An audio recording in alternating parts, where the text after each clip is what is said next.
हिमाचल प्रदेश में लाहौल स्पीति के विधानसभा उपचुनाव को लेकर अब हलचल मचनी शुरू हो गई है। कांग्रेस से निलंबित विधायक रवि ठाकुर को भाजपा के द्वारा यहां से अपना उम्मीदवार घोषित किया गया है, तो वहीं अब कांग्रेस पार्टी के द्वारा रवि ठाकुर के खिलाफ प्रचार को लेकर भी रणनीति तैयार की जा रही है।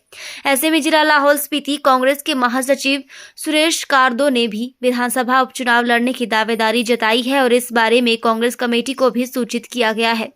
वहीं महासचिव सुरेश कारदो ने कहा कि अगर कांग्रेस पार्टी पूर्व मंत्री रामलाल मारकंडा को चुनाव में उतारने का विचार करती है तो ये विचार काफी गलत होगा और इससे कांग्रेस कार्यकर्ताओं को भी काफी निराशा होगी। सुरेश कारदो ने कहा कि कांग्रेस पार्टी कार्यकर्ताओं की पार्टी है और यहां पर संगठन के प्रति काम करने वालों की कमी नहीं है। पूर्व मंत्री डॉक्टर रामलाल मारकंडे का कांग्रेस पार्टी में हर कार्यकर्ताओं के द्वारा विरोध किया जा रहा है और उन्हें विधानसभा के उपचुनाव में उतारना बिल्कुल भी सही नहीं है। इसके अलावा पूर्व विधायक रवि ठाकुर के प्रति भी कांग्रेस कार्यकर्ताओं में खासा रोष है और विधानसभा उपचुनाव में इसी रोष से रवि ठाकुर को हार का सामना भी करना होगा, क्योंकि जो नेता अपनी पार्टी के विरुद्ध दूसरी पार्टी को वोट कर रहा है तो वो अपने इलाके का विकास बिल्कुल भी नहीं कर सकता। सिर्फ सत्ता के लालच में आकर रवि ठाकुर के द्वारा ये कदम उठाया गया है। सुरेश कारदो ने कहा कि मुख्यमंत्री के द्वारा लाहौल घाटी का 3 बार दौरा किया गया और यहां पर करोड़ों रुपए के विकास कार्यों को भी मुख्यमंत्री के द्वारा तेज किया गया। ऐसे में उन्होंने भी विधानसभा का उपचुनाव लड़ने के लिए कांग्रेस कमेटी के समक्ष अपनी दावेदारी व्यक्त की है, क्योंकि वे लंबे समय से संगठन से जुड़े हैं और संगठन की नीतियों का गांव-गांव तक प्रचार भी किया गया है। अब टिकट किसे दिया जाता है इसके बारे में कांग्रेस हाईकमान के द्वारा ही विचार किया जाएगा, लेकिन कांग्रेस हाईकमान को संगठन से जुड़े हुए किसी कार्यकर्ता को ही टिकट देना चाहिए, ना कि बाहर दूसरी पार्टी से आने वाले नेताओं को तरजीह दी जानी चाहिए। दूसरी पार्टी से जो नेता इंपोर्ट हो रहे हैं उनको हम बिल्कुल एक्सेप्ट नहीं करेंगे। मार्कंडे जी को हम बिल्कुल ही एक्सेप्ट नहीं करेंगे। हम तो साथ में पीसीसी और डीसीसी अध्यक्षों से ये भी रिक्वेस्ट करना चाहेंगे कि आप कार्यकारिणी में और भी जितने हमारे लाहौल स्पीति के जो इंटरेस्टेड जो लोग हैं उनको जोड़ें, ताकि हम बड़ी मजबूती के साथ रवि ठाकुर के खिलाफ आवाज उठा सके, उनके जो बुराइयां हैं उसका प्रचार कर सके।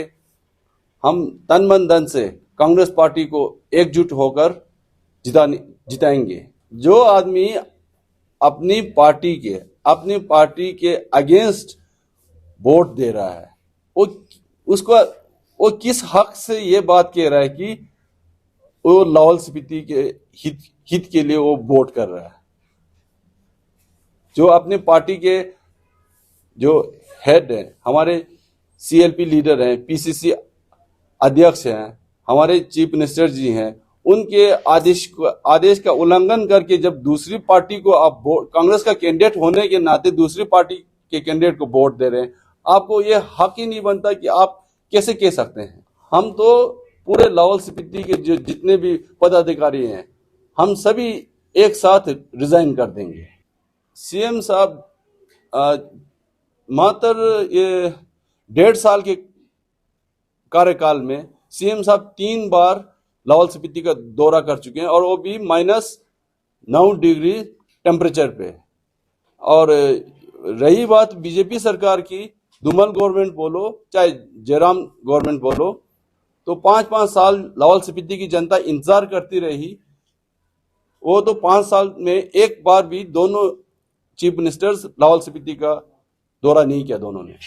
बिल्कुल हम अपने संघर्ष के बलबूते, अपने मेहनत जो हमने सिंचा है पार्टी को, उसी के संगठन में रहे हैं, उसी के आधार पे, और हमारे जितने भी लाहौल के एम्प्लॉयज हैं, हमारे युवा वर्ग हैं, बुजुर्गों का आशीर्वाद है, उसी के बलबूते में अपना कांग्रेस पार्टी कैंडिडेट की उम्मीदवारी की दावेदारी कर रहा हूं।